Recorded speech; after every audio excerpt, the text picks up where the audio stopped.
Hello there, welcome back to the channel. Thank you very much for joining me today. I hope you're well. Here we are back in Planet Zoo, and we are in Tiny Zoo today. And we're over here, this side of the park. So in the last episode we put in a bongo habitat over that side of the park. Today we are over here, and as you can see, the start of our new habitat is already in. So if you watched our last episode, you will know that the spoiler at the end was that we are putting in a very wet California sea lion habitat over here.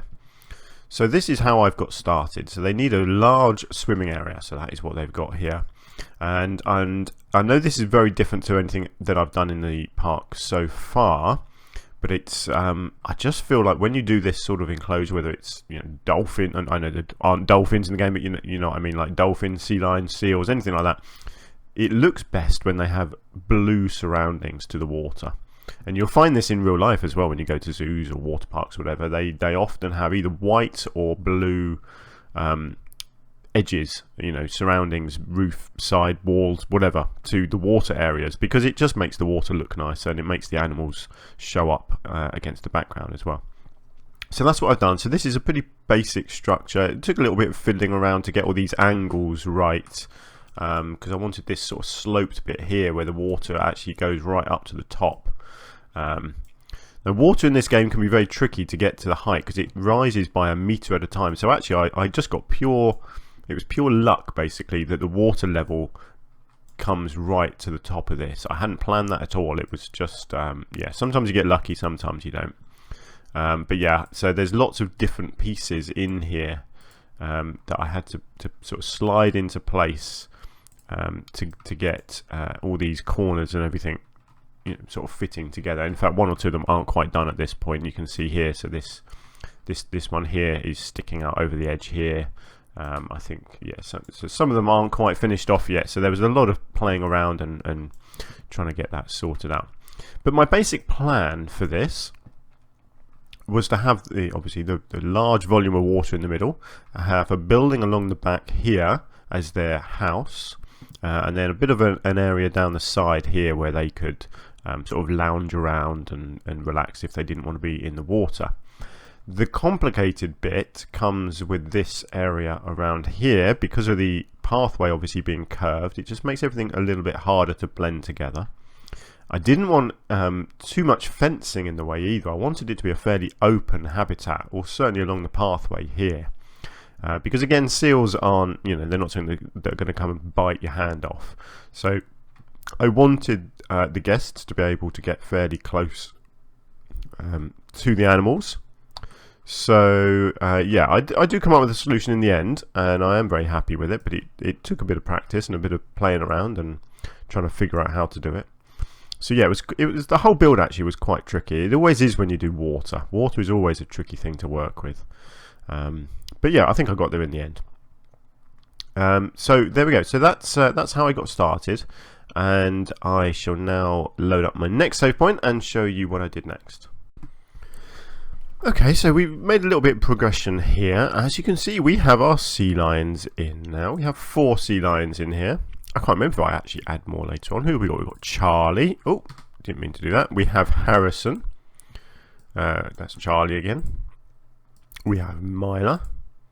And we have Lily. Aren't they nice names? So they're having a good old swim in there, aren't they? So yeah, they're pretty happy.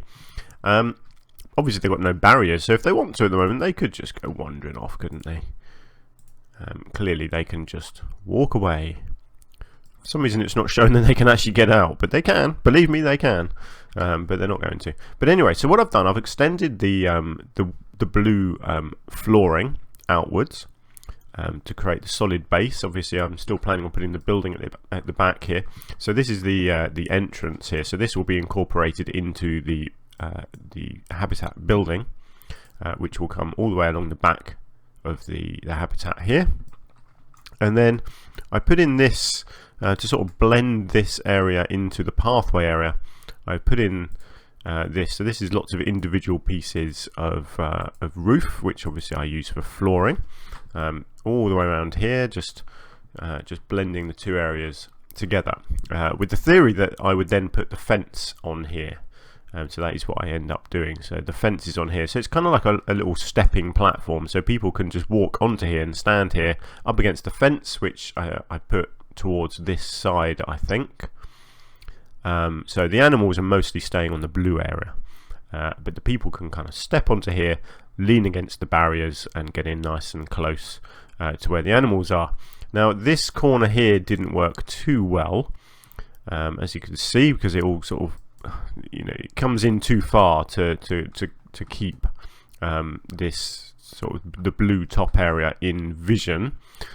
So yeah, so this doesn't look too good at the moment. I do sort that out later on by putting something in this corner, so you'll get to see what I do there later, because it just didn't quite work. Obviously I filled in the gap here just by lowering a couple of these things down to fill it in, make it look like a wall, but I was never quite happy with that.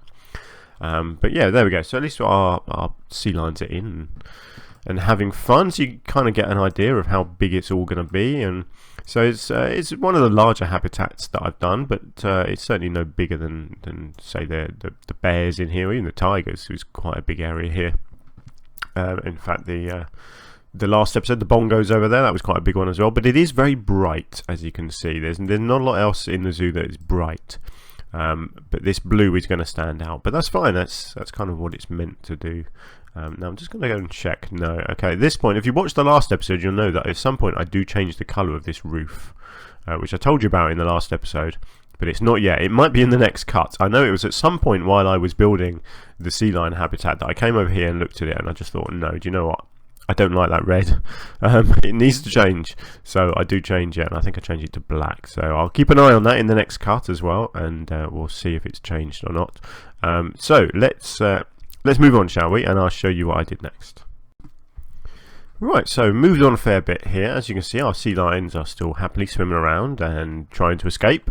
This little dude here, it's probably Charlie, he's the cheeky one. Oh no, it's Myla. Yeah, they don't tend to actually wander off far. They just kind of sit here, and so far they haven't really tried to escape. But there we go. So I've added a few enrichment items in, as you can see. So we have a floating platform. I'm relieved that I could fit this in, because these things can be a pain. And actually, luckily, they've added this thing on now as well, which is really helpful. This graphic was never here before, which shows you how much room they need, which is absolutely ridiculous. I don't know why it needs such a big area to work in. But there we go. So again, pure luck, I managed to make it big enough that I could fit that in. I've got 3 feeders at the bottom as well, because at one point they were getting really hungry. See, really hungry, and I don't know why they're not getting fed properly, and I don't understand why. It just happens in this game sometimes, where the keepers just don't feed the animals, and there's no reason for it. I put enrichment items in, so they've got they've got a food ball, they've got feeders down here, they've got toys.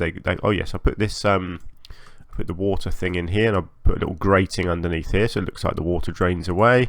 They've got an ice thing here, they've got a skittle and a football, so they've got lots of toys. They've got all their food options. If you go onto the gate as well, you click on here, you put the food quality up to 3. That means that they will actually use all the enrichment food items. So yeah, I don't know why they just don't get fed properly, and it's very, very annoying. I've also put in this little water feature here, and again I've just put a little vent underneath, so it looks like the water has somewhere to drain away to. So obviously the main big thing that I've done is add in their building at the back here. So it's a pretty simple structure, as you can see. There's a bit of graphical glitching in the roof here where it overlaps, so I do go back and change that later on, and just you have to kind of separate out one of these panels, make it a separate building, and then I can just manipulate the just move it a little bit so the graphics don't overlap so much. But anyway, it's a simple wooden structure, really, really basic. I've given it this sort of flat topping inside here as well to finish it all off. Use this stone beams around the base to make it look nice and sturdy. It just fills these in nicely, doesn't it? I think that looks nice, sort of a footing to these areas. Some nice simple wooden beam entrances here as well. Originally I had the archways in here, but yet again the problem of traversable area comes up, and these guys can't walk through those archways, which again is ridiculous. I don't know, it's a programming thing, I guess, but it can be very frustrating when you have to make doorways bigger than they really ought to be in real life, because these are huge for a sea lion to get through. They really ought to be able to go through the smaller doorways, but there we go. It is what it is. You have to just do whatever the game wants you to do. I mean, as it is, I don't think they can get through these particularly well. If I can click on one, let's have a look. Yeah, I mean, they have to walk right through the middle, and they're not allowed to like cut in on the edges. It's just bizarre, really, isn't it? But I'm sure there's a technical reason for all of that stuff. But anyway, so in here, because of the way I did this area, this sort of raised area here, continuing into here, so I've had to make a sort of a platform there, which I don't mind. That's fine. And then it just steps down. And they've got a nice solid concrete base. I'm just trying to look at this. I did change the colouring, didn't I? Yes. I couldn't remember if I had or not, but yes, I did change this colouring back to a basic white. The blue was a little bit too much. I've kept it where the water is, but it was a little bit too much on all of this, considering that I had the blue roof as well, and then this blue wall here. Speaking of which, actually, I'm really happy with this blue wall. So this is... these are these plaster pieces, so you can colour these. So I've made them a nice dark blue, and then in the middle here I've used these mural pieces. So these are very big pieces. These are these big sort of Arctic ones like that, you see. And I just sunk them in just so you get this sort of blue wavy bit of the sky picture. I just thought that looked really nice actually as a wall along there. It's a very simple idea, but it's pretty effective, I think. Something a bit different. I'm always trying to come up with new ways of doing walls and buildings, because you can get very repetitive if you're just using the same materials all the time. So always trying to come up with something new, and that was something I hadn't done before. So there we go. I think that worked pretty nicely, and it's a good height for the sea lions. They wouldn't be able to jump over that, so I don't think they would anyway. I don't really think of sea lions as being jumpers. I don't think so. The game doesn't think they can get out anyway. If you look at the traverse below, obviously they can still get out here because I haven't put the fence in yet, but it doesn't think they can escape there, so that's fine. So there we go. So you can see it's coming together really nicely now. So obviously I've still got the fencing to do here. I've still got this corner to sort out, and I do give them a little I don't know, a bit of whimsy in this area just here. I do give them a little platformed area. I'll explain what my intention of it was when it appears. I also do a whole load of work around the outside with some shrubbery and trees, because I wanted it to look like California essentially, because these are California sea lions. So I wanted to get palm trees in. So all the way around the outside, it's going to be a whole load of palm trees. And obviously you've got a few little details like this entrance here to sort out as well. So yeah, still a few more bits and pieces to show you.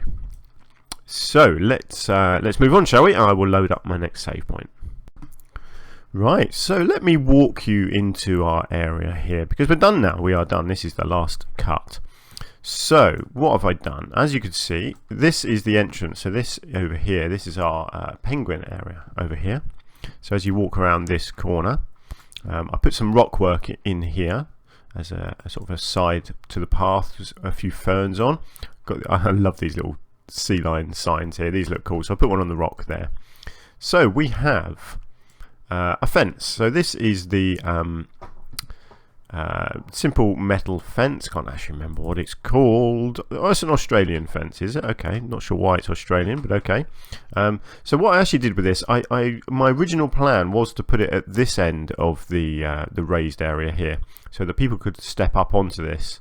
But actually, because of the limited space the sea lions had, I thought at the front here, if I move this to here, the sea lions either in the water here or here, they wouldn't have had enough room. So I moved it to this side instead, so people can just sort of step slightly onto it along the edge here. So yeah, so the fence is in. I've done so much, I don't know what to show you first. Let's look at this. So this is my little extra platform. Basically this area here, I just thought it was a little bit boring, not a lot going on here, and so I wanted to create a sort of a fake beach looking bit. So this is what I came up with. So you've got the sort of the wooden base to it here. Oh, look, they've all got stuck. I loaded this happens sometimes when you load the games. The animals just get completely stuck, and I feel guilty, even though they're completely fake animals. Their well-being doesn't matter. I feel like I need to rescue them. There we go. I feel like I've done my good deed for the day now. Good. My sea lions are happy. Look, they're on the beach. So yeah, so this is the beach. So I capped the top off with the sandstone wall floor pieces because I thought that was the closest thing to sand that we had. And then I just built a little rock pile, some aquatic rocks, a few ferns, and a few palm trees just angled interestingly on the top here to make it look like just a little sort of a set piece, like a little desert set piece there, which I thought looked really cool. I really like how that turned out. In this corner, so this was that awkward corner that I was talking about. I've basically done the same sort of thing, just made a little feature. So you've got a nice big flower border essentially here, with a couple of nice palm trees again, and got these lovely ones coming out at the angle like that, leaning over the water a bit. I think that just looks really nice. The edge I made was what was it? Breeze block pieces. So yeah, so to because I wanted it to be just the right size, so I kind of came in here and measured this, and then so that is an awful lot of little bricks in there making that, and then I just copied it down to make the side as well. So yeah, I think that turned out very nicely. Pretty pleased with that. Just smartened up that corner a bit basically because it was just a little bit messy. But you can see that the animals can come out and bask on the side here. And they can come all the way along here as well, so they can get nice and up close and personal with the guests, which is cool. Also wanted to give them a little sort of water feature here. So this is just purely just a few pipes sticking out, and you've just got the water fountains splashing into the water. It's kind of as good as you can do. I know you do have splashing effects. I really wish they would put in effects without the little black nozzle bits that actually put the water out. I wish you had the option of making them invisible, because then you could actually put a splash here on the water. It would look really good, but as it is, you can't. And of course the water as well, it continues under the water, which is okay for a certain amount, but originally I had this angled a bit lower, so it came out further, but then it disappeared right down, sort of down to here in the water, and that just didn't look good at all. So I've had to angle them up a little bit more, but that's fine. I like it. It's a nice feature. It would make a nice splash. It would be something for the animals to come and to swim around and enjoy in. So yeah, I don't mind that. I think again, it's a very simple thing, but I think it works quite nicely. Thinking about it being realistic, they may not have these coming out of the side of the wall here. They may maybe come out of the building and shoot over here or something like that. That's, maybe something that I can consider at some point, is just moving these. Let's have a look. I mean, let's think about it. If they came up to here, let's just experiment, and sort of angled like that. Yeah, see, that could work as well, couldn't it? They could look pretty good shooting out from the building there. But for now, I'm just going to leave them there. I think they work fine. So yeah, so you come around here. You've got a couple of benches put in here now as well, so you can sit down here and observe the sea lions. You walk all the way around here, and then over here you've got a little education board, another lovely sign. I put a little seagull on here as well. I found this little seagull topper, which I think looks pretty cool. So you've got that there. I put in a keeper hut here, just obviously temporarily, just so that there's one near the entrance. Eventually that will get blended in with the habitat that goes in here, which I'm not going to tell you about yet.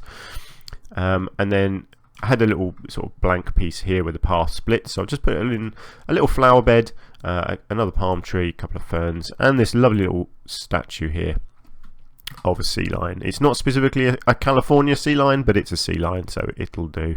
I just thought that looked nice as a little introduction as you're walking along here, just telling you what animal you're about to see. And then obviously the biggest sort of obvious point of change is all this surrounding around the back side of the building. So really nice variety of these palms here, lots of different heights I've tried to put in here to keep it all looking nice and natural. So that is as simple as a mud flower bed with the stone surrounds, and that just goes all the way along the back of the building and then all the way down the side there. So it's really, really simple, but it just caps off the whole area, just surrounds it with these palm trees, makes the whole area feel nice and tropical, or not tropical, I suppose it's just California really, isn't it? I'm not sure if these palms are specifically the California ones or not. I can't. No, they're actually African palms, but do you know what? I don't care. They look good. You know, that's what matters, isn't it? So yeah, there we go. That is our California sea lion habitat. I'm really pleased with how this has turned out. As I always am, I wouldn't show you something if I wasn't pleased with it. I'm a little bit confused why our sea lions aren't moving now. I'm going to move you again because they look confused, don't they? None of them are moving anywhere or doing anything. I'm not really sure what's going on. Very strange. I mean, it really doesn't matter. This is a save point, and I'm only going to move it on anyway. So, just intrigued. There we go. Now they're moving a bit. That's good. Anyway, sorry, just getting distracted there. So yeah, like I said, I wouldn't show you a habitat if I wasn't happy with it. So yeah, I am happy with this one. Oh yes, I think I added a rubber duck in as well in the last cut because I hadn't put one of those in before. And let's face it, if there's water in a habitat, it's going to have a rubber duck in it, isn't it? So yeah, there we go. That's our habitat. I'm very, very pleased with this episode. I think that is fitted in nicely. It is bright, as you can see. I mean, you can virtually see it from space. But there we go. That is what you get when you build this sort of aquatic habitat. So please do let me know if you like what I've done down in the comments. If you've enjoyed the episode, please hit the like button. That just helps the video to get out to more people. And hopefully you can join me again very soon. Until then, do take care of yourselves, and goodbye for now.